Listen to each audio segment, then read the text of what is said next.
Felicitations to Cannabis Universe.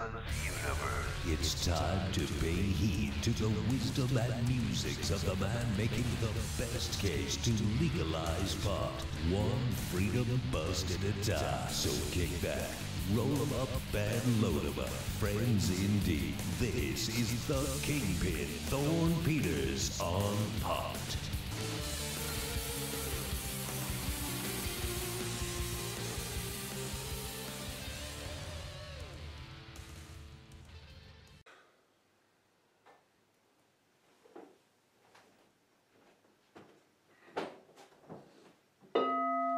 Friends indeed.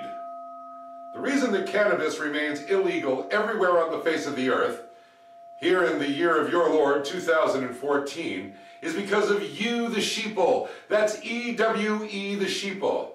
Every time two or more of you flocktards gather in the name of cannabis, me and my peeps come away with less and less freedom.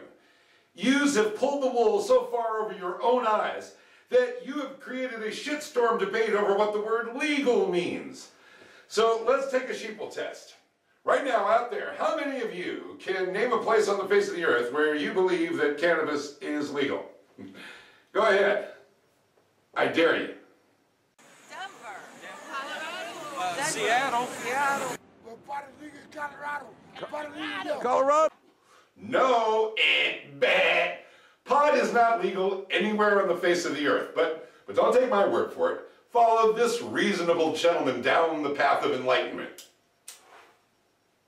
Well, now we are evolving, not perhaps in the way you'd like for it to be done by getting laws immediately, either off the books or on the books. However, there are some states that have legalized the recreational use, and there are going to be statistics gathered, and I think they're going to find two different sides of the coin. No longer is there going to be this severe reaction to people that are smoking dope. They're going to say, well, statistically, it really... And they're going to see crime goes down and the economy goes up. It really was beneficial in some ways. Okay. Now, there are going to be industrial accidents and car accidents that'll maybe happen from it. But if they don't have too great an increase, or if it's this, you can't tell the difference, people are going to say, well... Okay, well, here's the problem with their legalized pot. If you went to the prison and told the guy who's doing 40 years for growing pot that, hey, pot is now legal in Colorado, would you believe that he thought it was legal in Colorado? Wow, I hadn't thought about it. Uh-huh. Ooh, is it just me, or did a light bulb go off over your head, too? You see, you can't have legal pot anywhere there are people in prison for pot, and there are people in prison for pot everywhere on earth where there is pot. What is that book? Okay, that's my book about smoking pot. So what's the deal up in Quebec for smoking pot up there? Tell us. Quebec they do like it. I gotta admit, is that right? Really good, actually. Cannabis. But what about the law? The law actually is almost they're tolerating it. So how do you say that? You cannot smoke in the street, but you can smoke anywhere else. Right. So, but what about the dealers and the growers? Uh-oh. Oh, the growers? They're screwed. Yeah, they're screwed. And the sickest irony is that the only way to maintain our rights is to follow the law. The law already reads that it is not illegal to smoke pot. He be representing his damn self. And it was, what did you call it? What was it? Mens rea, very good. He said mens rea. That's what he told him. That means it's legal for no guilty mind. Right. That means I didn't have any intent to form a crime when I smoke pot. I don't smoke pot and say, wow, when I smoke pot, I hope that little girl over there grows up to be a crack whore. You know? I mean, that's the argument they're making. But they would about to go down to the courthouse and shoot up heroin at the same time on 420. Yeah. Oh, great. Yeah, that's it. They're gonna have to get their own date. Pot smokers have got 420. You know, they're going to have to get some other date. But you're right. It's the same argument. It's the same mens rea. Entertainment and enlightenment with the Kingpin, Thorne Peters on pot. That's the motto. Stand down on pot. Because they can choose to not prosecute. Right. DA reject. Amy Wyrick we had a case pending, and what was it, like 3.5 grams or so, I don't know. It wasn't a lot of pot. It was just a little bit of pot. And we went to court, and we was like, no, we're not going to make a deal. Let's go to trial. And she's like, well, blah, blah, blah. And I was like, no, we're not going to make a deal. Let's go to trial. And then it was like, case dismissed. Go home, Margo. That's the other thing that would stop it, is if everybody took their pot bust to trial. Hardly anybody takes anything to trial. So what's that you've got? This is an apple provided for me by that great rabble-rouser, the rightful mayor of Memphrica, Leo Aggo what? Don't ask him what, because he'll tell you. I'll go fuck yourself, that's what. So you think you've got a legalized program in place for those over 21? That's special. Okay, what about those adults between the ages of 18 and 20 years, 11 months, and 29 days? What happens when they get busted for pot? Now, it's not going to be like underage drinking.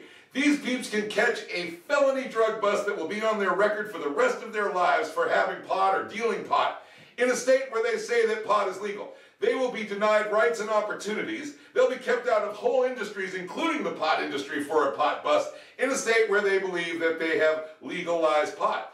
And where do you think that these underage young people are going to get their pot from if they can't get it from the dispensary or the retail outlet? That's right. They're going to go to the drug cartels and the gangbangers you say that you want to put out of business. That's what's going to keep them in business, because they don't ID their clientele. Well, this comes from Colorado. It doesn't come from the dispensaries. It comes from deep in the hills, from those who are outside the law, who are still criminals in the state of Colorado where they say pot is legal. Blah. And so they sell it. Now, I want you to riddle me this. I can sell this 1/4 ounce right here, and I do at a fair market price, particularly in an illegalized state like Memphis, and I sell this for $100 a quarter. Now, how come the dispensaries in Colorado is selling this for $100 a quarter? Only they're charging $28 worth of tax. You're getting a fine in every bag. So the way I think of it is like, you know what? Go ahead and arrest me and let me pay that $250 fine every couple of years when you tag me, rather than paying $28 every time I want a 1/4 ounce of pot. You know how quick I'm going to smoke a 1/4 ounce of pot? Keep the camera on any longer. You will see me go through a 1/4 ounce of pot. It's okay to laugh out loud. Everybody was so loud and animated moments ago. The pot came in the room, everybody went fucking silent. Look at that. That is a 3-ounce nugget of grape ape. Wow. Right from nature, all the way from Colorado, grown by the outlaws who refuse to sell to the dispensaries.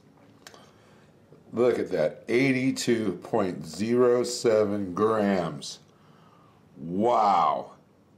It is not legal in Colorado. You know how you can tell? There are people in prison for pot in Colorado. These people are outlaws. They aren't dealing to the dispensaries. They're only badass weed. That's that grape ape. Ride it out, cowboy. That's grape ape. The weed, not him. That's not a racial slur. Jeez. I don't get thrown off YouTube. You know, it's a good thing for Negroes that the Yankees in the North didn't take this cowardly position. Because when there was slavery in the southern states, they said, we will not abide by this, because this is the United States of America. And when there was Jim Crow laws in the South and segregation, the Yankee states said, no, we will not accept that this is your law. You are in the United States of America. So why are we accepting it now? If your states are legalized or decriminalized or medicalized, why aren't you fighting for the other 47 states? Have you read the book Puffin' Tough, written from jail by the Kingpin Thorne Peters? Well, I have, and I can tell you that it's as entertaining as it is enlightening. Read about the man who was railroaded into jail on bogus charges for operating a 420 friendly nightclub. The man who, as his own lawyer, turned down a 30-day deal and waited in jail 19 months to go to trial and possibly face 15 years in prison. The man who stood on the courthouse steps toking from an apple filled with pot to take a freedom bus to put the law on trial. A story that begins in 1974 on his 12th birthday when he got high and laid for the first time. Puffin' Tough details his life as a DJ in the Hollywood underground and culminates with his stand as a political prisoner for the cause. So please go to thornpeters.com. That's Thorne with an E, Peters.com, and order your personalized copy of Puffin' Tough. Believe me, you won't put it down till you're through. I want you, the sheeple in those tri-state areas of California and Colorado and Washington that think you've legalized pot or medicalized pot or decriminalized pot. I want you to go up to those prisons and I want you to tell the growers and the dealers that are in there for years and decades that they just have to hang in there, that you're making slow and steady progress with your coalition, that you're going to one day come up with a proposition that's going to get it legal and someday maybe set them free. I want you to tell them to hang in there while they're going to do an hour for every minute they're behind bars, where they get told when to eat, sleep, and shit, not just by the fucking guards, but by the prisoners, because they're peons, they're not affiliates. They don't have any presence in there. They're doing hard time. They're in there, and their nickname is commissary. They're fighting and losing their ass, Cherry. These are potheads. These are your next-door neighbors who are cultivating pot, and they're going down like hardened criminals. How dare you call yourself fucking Americans and believe that you have legalized pot when there is so much suffering going on? These people have lost everything for the cause to bring you the pot that you're toking and rejoicing on. Shame on you! Yeah, another twist in the cannabis nation. They're looking to alter their marijuana policy in the NFL. They want to increase the threshold required to test positive and then reduce the punishments. Now, you see, I know this looks like progress, but let me tell you why this is a great big step backwards. They are calling for the law to be selectively inflicted on the few. This isn't going to do anything to help that poor brother in the hood that gets busted. This is only to say, look at him. He's got millions of dollars, and there are millions of fans wanting him to play. Come on, give him a break. But there's no break for anybody in the hood. But I suppose it wouldn't matter one bit if an athlete was playing in a state that was quasi-legal, like California or Washington. Probably still get suspended. No. Oh, yeah, absolutely. And they're not going to be able to whip out their medical card and use that to exonerate themselves either. So it's worthless. It's the same for the people that work in the states that still get suspended or fired from their jobs if they test dirty, and no one is trying to give them any leeway. No, this is for the elite again. This is another elitist law. And that's the last thing we need to have in cannabis universe. I will tell you a story about something that happened to a friend of mine recently. He's worked for the same company for nearly 20 years. He has children. He has a home that he pays for. He's a upstanding citizen, in other words. Oh, absolutely. And a wonderful employee. And his agency took on a federal contract. Oh, boy. Here and comes as the a rules. result of that, he was given a urine test. He failed due to cannabis. The amount of cannabis that he smoked was less than a joint. And it had happened weeks before. Of course. I am here to proselytize, so pay heed. Change does not occur with slow and steady progress over time. Change is not a chronological event. It happens in one moment. One moment, Negroes were in chains as slaves, and the next moment, they were not. One moment, Negroes couldn't sit at lunch counters or date white women or move next door to white people or go to white businesses, and the next moment, they could.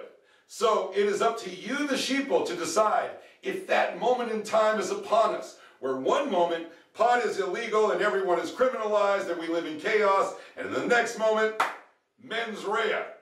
We are set free by law to enjoy our lives. Life, liberty, and the pursuit of happiness. Is that moment going to be right now? So until next week, confab, may you look inward, outward, and upward to find peace, love, and stars. Take care.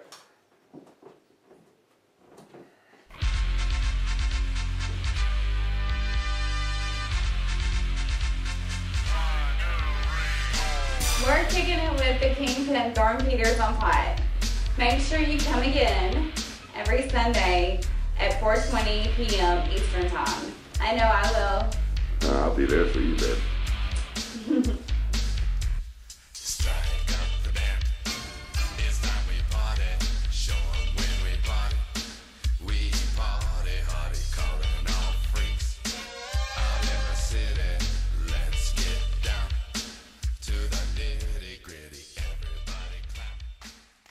I am a pot smoker. I love smoking pot with smoking hot women.